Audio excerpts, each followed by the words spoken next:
से आप वीडियो देख रही है ward number 7 T14D1 Lenten street का। आइए आपको पूरी बात बताते हैं कि एक प्रेस कॉन्फ्रेंस किया गया।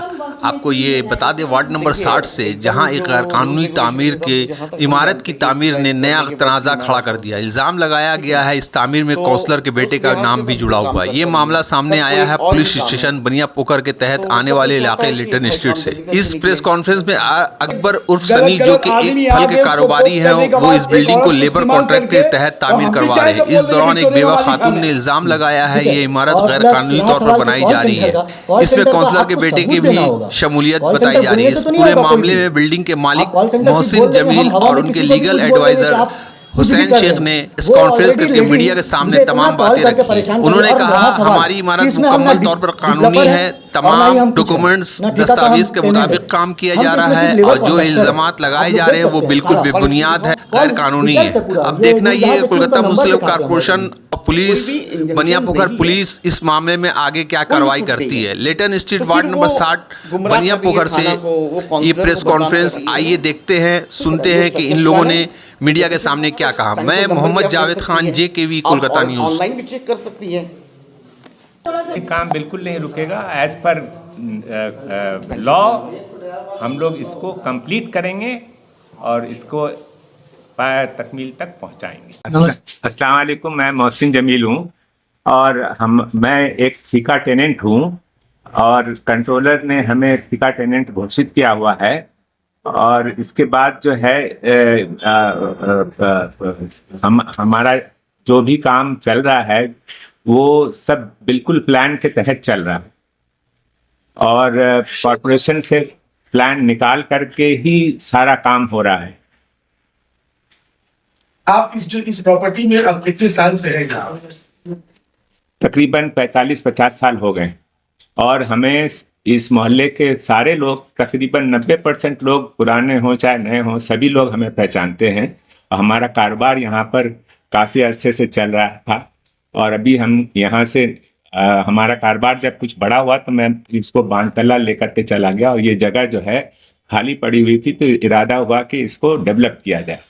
उस बिना पर हम लोगों ने कंट्रोलर से इजाज़त ली और कॉर्पोरेशन से नक्शा पास कराया और इसको हम लोग अब डेवलप कर रहे हैं। हालांकि वो औरत का ये इल्जाम है, उनका ये इल्जाम है कि ये जमीन जो है उनकी मिल्कियत है, उन्होंने वो पावर ऑफ अटर्नी ले रखा है और आप जबरन इसमें जो है उसको ठेका टेनेंसी में ढुकाकर अपना जो है काम कर रहे हैं। ये सारा का सारा फ्रॉड है, बिल्कुल फ्रॉड बात है। ये आप देख लीजिए, प्लान और सारा कुछ हमारे पास में डॉक्यूमेंट है यहाँ पर और इसकी वजह से आप ये प्रूफ है हमारे पास कि हमने कोई भी किसी किस्म का कोई फ्रॉड नहीं है इसमें। क्या ठेका टेनेंसी ऑन लैंड जिसका होता है, जिसके ऑन जमीन होती है, वो जमीन पर ठेका टेनेंसी बिल्डिंग बनाया जा सकता है? ऑन जमीन की तो कोई बात ही नहीं, ये तो जहाँ भी तो बार बार वो आप लोगों पर ब्लेम लगा रहे हैं। देखिए, दरअसल बात क्या है कि ठेका का जो रूल एंड रेगुलेशन है, ये शायद आप लोगों को भी पता होगा ठेका का रूल रेगुलेशन क्या है।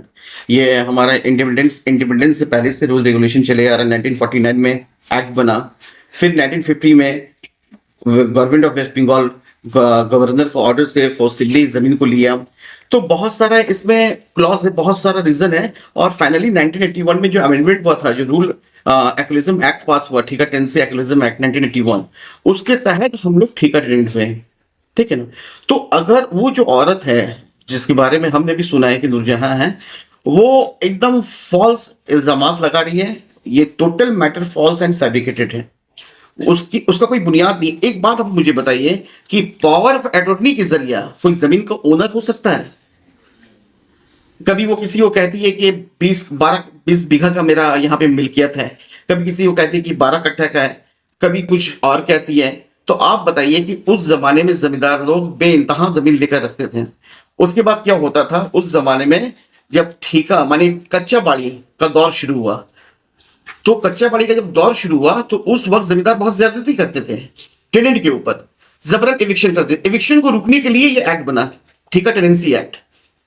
तो हम लोग तो ऑलरेडी एक्ट के अंदर है, पर्टिकुलर एक्ट के अंदर। अगर उसको कोई प्रॉब्लम है तो जाके वेस्ट बंगाल गवर्नमेंट से सवाल करे ना, हमसे क्यों सवाल कर रही है?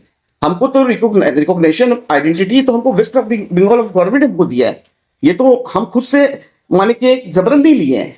हम वहां पर गए, उनको मेरा डॉक्यूमेंटेशन में ऑथेंटिकेशन मिला तब जाकर वो हमको अप्रूवल दिए।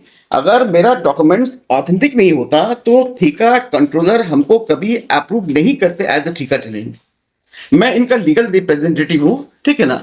और जब ठेका कंट्रोलर हमारा मोटेशन किए, मोटेशन करने के बाद फिर हम लोग फर्दर, जैसे कि भैया बताएं अभी कि कारोबार बड़ा हुआ तो हम लोग शिफ्ट किए कहीं और, उसके तहत फिर हम लोग आगे सोचे कि इस खाली जगह को क्या करेंगे। तो ये खाली जगह को हम लोग सोचे कि डेवलप करें। तो डेवलप करने के लिए फिर हम लोग ये प्लान किए कि भाई इसको लीगल वे में हम लोग जाकर आगे प्रोपोगंडा रेडी करते हैं। तो कॉर्पोरेशन से हम लोग सैंक्शन लिए, ठेका कंट्रोलर से परमिशन मांगा कि भाई हमको परमिशन दिया जाए, हम बिल्डिंग बनाना चाहते हैं। तो एज पर नॉर्म्स हमको परमिशन दिया। फिर हम कॉर्पोरेशन के जो रूल रेगुलेशन है उसको फॉलो किए, सारा फॉलो किया मिला।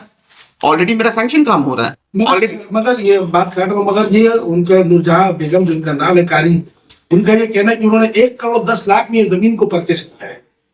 तो उनका डीड कहाँ है, परचेस डीड वो कहाँ तो है? बोली कि मेरे पास तमाम डीड और ये मामला कोर्ट में है। ये अगर ये देखिए ये मामला कोर्ट में है, ठीक है ना। देखिए आप मेरा एक ऑर्डर कॉपी देखिए, ये ऑर्डर। उनका ये भी कहना है कि उन्होंने जो इंजेक्शन लगाया था इसके ऊपर। देखिए वो मेरा प्रेमिसेस में इंजेक्शन नहीं लगाया। अगर मेरा काम बंद हुआ था वो कुछ पर्सनल रीजन के तहत, ठीक है ना, वो पर्सनल रीजन के तहत हमारा काम बंद हुआ था, वो इंजेक्शन वगैरह नहीं लगाई थी। देखिए ऑलरेडी वो इस थाना को, लोकल थाना को, देखिए यहाँ पे लोकल थाना को, लोकल काउंसिलर को इन्वॉल्व कर रही है, उन लोगों को बदनाम कर रही है। ये सरासर गलत है। ना थाना इसमें इन्वॉल्व है, ना लोकल काउंसिलर इन्वॉल्व है, बल्कि वो लोग सब जान रहे हैं कि भाई ये लोग लीगली काम कर रहे हैं, इनको परेशान ना किया जाए। वो औरत के बारे में मैंने भी सुना है कि उनका ये फितरत बन चुका है कि इस तरह से लोगों को परेशान करना और पैसा ऐंठना। ये हमारे पास नूरजहां बेगम के बारे में, नूरजहां बेगम ने एक ब्लेम ये भी लगा दी है कि उनका 20 बीघा जमीन था जिसमें से उनको 12.5 कट्ठा दिया गया है।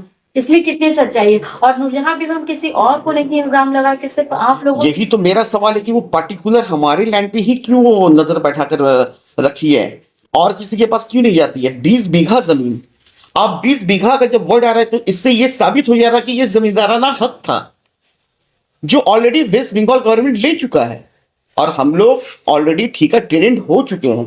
तो यहां से मामला खत्म हो गया। अगर नूरजहां बेगम को 20 बीघा जमीन चाहिए या पूरा कलकत्ता चाहिए तो वो कंट्रोलर से बात करे ना, जाकर कंट्रोलर के ऊपर केस करना चाहिए। वो हमको कुछ करके हमको बोलकर फायदा क्या है? आप ही बताइए ना, हमको कौन पर, मेरा मालिक कौन है? हम तो लैंड ऑनर नहीं है ना, लैंड ऑनर तो मेरा वेस्ट बंगाल गवर्नमेंट है। आज जो भी हुक्मरान है हमारे यहाँ का, ममता बनर्जी दीदी है चीफ मिनिस्टर, तो वो उनके मालिक हैं। वो अपॉइंट की कंट्रोलर को, तो वो लोग देखभाल करते, वो उनका मालिक है। हम तो उनका मालिक नहीं है, हम तो स्ट्रक्चर के मालिक हैं। जो उसके ऊपर स्ट्रक्चर बना हुआ है हम उसके मालिक हैं। तो मेरे ऊपर वो दावादारी क्यों करी? अगर उनका ये सवाल है, ये क्वेरी है, तो वो जाकर वेस्ट बंगाल गवर्नमेंट के ऊपर केस करे, वो जाकर ठेका कंट्रोलर के ऊपर केस करे जो उनका वेस्ट बंगाल गवर्नमेंट का जो रिप्रेजेंटेटिव है। इसी बात को लेकर हम लोगों ने कोर्ट में, हम लोगों को भी ये खबर मिला, कोर्ट में हम लोगों ने अपील किया और हम लोगों ने कोर्ट से ये सवाल किया। देखिए इसमें पूरा लिखा हुआ, अब चाहे तो पढ़ सकती है, या हुआ है। हम लोगों ने सवाल किया था, ये हमारा 11/9/2025 का है, ठीक है ना। वेदर हमने ये, हमारा एडवोकेट ये सवाल किया था, whether any order of injunction has been granted in respect of premises number T14D by 1 Lantern Street PS near Bukar, Kolkata 14 in the above mentioned ठेका suit by this third court। देखिए ये मिला तो market, देखिए यहाँ पर फिर court का ऑर्डर मिला कि no injunction order has been passed in respect of the set schedule mentioned premises. ये मतलब कोर्ट से आपको, ये कोर्ट से हमको ऑर्डर मिला है। ये कब का बता रहे हैं आप? ये 11 सितंबर 2025 का। देखिए हमारा काम बनता है पर्सनल रीजन की वजह कर, बहुत सारा पर्सनल रीजन हो सकता है, लाइफ में परेशानी आ सकती है, पैसा का प्रॉब्लम हो सकता है, बहुत सारा रीजन हो सकता है। ये मामला जब कोर्ट में है तो फिर आपको पर्सनल रीजन भी तो बताना पड़ेगा, क्योंकि ये मामला जो है वो तो मेरे प्रेमिसेस बार दावा कर रही है क्या? देखिए वो दावा करती है इंजेक्शन लगा था उसके बाद। नहीं, देखिए वो दावा कर रही है, उनका दावा करने से तो नहीं होगा। My premises is not suit premises. वो जिस सूट प्रेमिसेस का बात कर रही है वो हो सकता कोई और प्रेमिसेस होगा, उनका जो 20 बीघा जमीन है उसी में से कोई होगा। लेकिन मेरा प्रेमिसेस वो प्रेमिसेस नहीं है जिसमें वो दावा कर रही है, क्योंकि मेरा premises T14D by 1 Lantern Street Kolkata 14 है। मेरा प्रेमिसेस वो प्रेमिसेस नहीं है, वो जिस पे दावा कर रही है। वही तो कोर्ट से मैंने पूछा, कोर्ट ने हमको ये ऑर्डर दिया है, कोर्ट ने हमको ये ऑर्डर दिया है कि ये इस प्रेमिसेस में कोई भी इंजंक्शन नहीं है, कोई सूट नहीं है। तो फिर वो गुमराह कर रही है थाना को, वो काउंसलर को बदनाम कर रही है, ये तो ठीक बात नहीं है ना। इसको तो बनाने के लिए आपने कॉर्पोरेशन से परमिशन वगैरह कॉर्पोरेशन से मैंने सैंक्शन प्लान लिया हूँ, देखिए मैं आपको दिखा रहा हूँ, देखिए सैंक्शन प्लान मैं आपको दिखा रहा हूँ, कॉर्पोरेशन से ऑलरेडी मेरा सैंक्शन प्लान है, सैंक्शन है, इसका पीछे दिखाना, ये हमारा सैंक्शन है, आप सैंक्शन नंबर भी नोट डाउन कर सकती है, ये ठीक है ना, ये स्ट्रक्चर प्लान है, देखिए पीछे घुमा सनी, ये देखिए, ये देखिए, ये सारा सैंक्शन नंबर भी आप ले सकती है, आप ऑनलाइन भी चेक कर सकती है, कॉर्पोरेशन के थ्रू भी चेक कर सकती है, ये सारा कुछ यहाँ पे क्लियर है। इस वार्ड में रहकर इस वार्ड के काउंसलर को बदनाम कर रही है, इस वार्ड में रहकर हमारे थाना को परेशान कर रही है, थाना जो कि बहुत सपोर्टिव है, इस तरह से उनको नहीं करना चाहिए। लगाया जा रहा है कि जो बिल्डिंग बन रही है या फिर जो भी हो रही है, आप अपने कॉल सेंटर का पैसा उसमें लगाते हैं। मेरा नाम सनी अकबर हुसैन है। फर्स्ट मेरा नाम अकबर हुसैन है, सनी ऐसे ही बोला जाता है। और हम 60 वार्ड के नागरिक हैं, 60 वार्ड में रहते हैं। और रहा सवाल के कॉल सेंटर का बात, मेरा बिजनेस है फ्रूट्स का। और रहा सवाल कि ये जो प्रेमिसेस डेवलप हो रहा है वो प्रेमिसेस T14D/1 लेंटन स्ट्रीट, ठीक है, उसमें हम ठेका टेनेंट है, भरटिया है हम उसमें, ठीक है। और प्लस रहा सवाल के कॉल सेंटर का आपको सबूत देना होगा। कॉल सेंटर बोलने से तो नहीं होगा कोई भी, आप कॉल सेंटर सिर्फ बोल देंगे, हम हवा में किसी को भी कुछ बोल देंगे कि आप कुछ भी कर रहे हैं। वो ऑलरेडी लेडी मुझे इतना कॉल करके परेशान कर रही है। और रहा सवाल कि इसमें हम ना डेवलपर है और ना ही हम कुछ है, ना ठेका का हम टेनेंट है, हम तो इसमें सिर्फ लेबर कॉन्ट्रैक्टर है। लेबर कॉन्ट्रैक्टर होके हमको इतना कॉल किया जाता है कि बोलती हैं कि तुम मोहसिन जमील को बोल के पैसा दिलवाओ। क्या है जिसका फीस? आप लोग कॉल कभी क्या इसम कैसे मान, आपके पास कोई कॉल डिटेल्स है क्या? जी आपका कॉल डिटेल्स है मेरे पास, आप लोग देख सकते हैं सारा कॉल हिस्ट्री दिखाओ, कॉल डिटेल्स है पूरा। ये नूरजहां चच्ची उनका नंबर दिखाते हैं हम ऑलरेडी, ये देखिए नंबर। नूरजहां चच्ची कौन है? हम उनका नंबर सेव करके रखे, नूरजहां चच्ची उनका नाम है, नूरजहां बेगम नाम है, ठीक है। हाँ वो कल भी रात में उनका एक भतीजा या कोई है वो भी मेरे पास आया, आके बोल रहा भाई ऐसा है, आप बैठ के बात कर लो। हम बोला भाई ना इसमें मेरा कोई इन्वॉल्वमेंट है, मैं एक लेबर कॉन्ट्रैक्टर हूँ। लेबर कॉन्ट्रैक्टर का काम क्या होता है? सिर्फ लेबर को खटाना। ना बिल्डिंग से मेरा कोई रिलेटेड है, ना मेरा प्रमोटर से कोई रिलेशन है, बस मुझे एक लोकल यहाँ के हैं। तो हम बोला भाई बैठ के हम क्या करें, तो एक काम हमको भी चाहिए। तो हम बोले कि काम दे दो भाई लेबर कॉन्ट्रैक्टर में। तो लेबर कॉन्ट्रैक्टर में काम कर रहे, तो इन लोग को अब बर्दाश्त नहीं हो रहा है, क्योंकि उनको बोल रही है कि 20 बीघा, तो कभी बोल रही 12 कट्ठा, तो कभी बोल रही है कुछ। ये जमीन स्टेट गवर्नमेंट का, फर्स्ट ऑफ ऑल आप लोग ये समझ ले, ये स्टेट गवर्नमेंट का जमीन है, ये मेरा जमीन नहीं है, मोहसिन जमील जी का भी जमीन नहीं है, स्टेट गवर्नमेंट का है। स्टेट गवर्नमेंट उनको दिया डेवलप करने के लिए, उनके पास सारा प्लान है, उनके पास कोर्ट का ऑर्डर है, सब कुछ है, एवरीथिंग, ठीक है। तो आप देख सकते हैं। तो सनी जी कॉल आपके कि आपसे पैसा का डिमांड कर रही है? हाँ बहुत। कितना पैसा का डिमांड कर? 10 लाख का डिमांड की थी हमसे। आप एक मजदूर, आप एक कॉन्ट्रैक्टर बेसिक पे काम कर रहे हैं वहाँ पे, या कॉन्ट्रैक्टर के हिसाब से, तो फिर आपसे 10 लाख का डिमांड क्यों? वही तो मुझे भी समझ में नहीं आ रहा है, मैं तो इसमें कोई इन्वॉल्वमेंट नहीं। इसलिए बोल रहा हूँ कि इनसे हमारी जिंदगी में कभी मुलाकात नहीं, इसलिए वो सनी को कॉल कर रही है। सनी और इनका पहली बार इनका चेहरा जो है मैंने फेसबुक में इनका इंटरव्यू में देखा, जिंदगी में पहली बार। वो मुझे सवाल आपसे ये है कि क्या लग रहा है जो नूरजहां बेगम उर्फ कारी जो है वो खुद कर रही है या उससे कोई करवा रहा है? इसके पीछे कौन है नहीं है उससे तो मुझे फर्क भी नहीं पड़ता, क्योंकि मेरा चीज लीगल है। यहाँ काम भी जो हो रहा है लीगल काम हो रहा, इलीगल कुछ काम नहीं हो रहा। अगर लीगल काम में हमको कोई भी डिस्टर्ब करेगा तो मेरे पास प्रशासन है, कोर्ट है, कानून है, सब कुछ है। मैं डायरेक्ट थाना में जाऊंगा कंप्लेन करने के लिए, इसके अलावा तो और कुछ नहीं कर सकता। उसके पीछे 1000 आदमी हो, कोई प्रॉब्लम नहीं है। पर मुझे इतना एलिगेशन लगाया गया है, बहुत कुछ के एलिगेशन लगाया, इसके बाद आपका क्या स्टेप? तो इसके बाद मैं मानहानि का केस करूंगा, क्योंकि मैं एक नागरिक हूँ, मैं टैक्स पेयर नागरिक हूँ यहाँ का, और आज से नहीं टैक्स पे कर रहा हूँ। मैं जब से बिजनेस बिल्डअप किया तब से मैं टैक्स पे कर रहा हूँ। तो एक आदमी को आप एलिगेशन लगाएंगे कि कॉल सेंटर चलाता है या बहुत सारा पैसा है। अल्हम्दुलिल्लाह देखिए हम क्या बिजनेस करते हैं वो तो प्रूफ देगा, और सारा प्रूफ आपको देंगे हम। कागज प्रॉपर्टी का, प्रॉपर्टी कहाँ है उनका ये पहले बताएं हमको। उनका प्रॉपर्टी नहीं है और उनके पास कागज कहाँ से आया?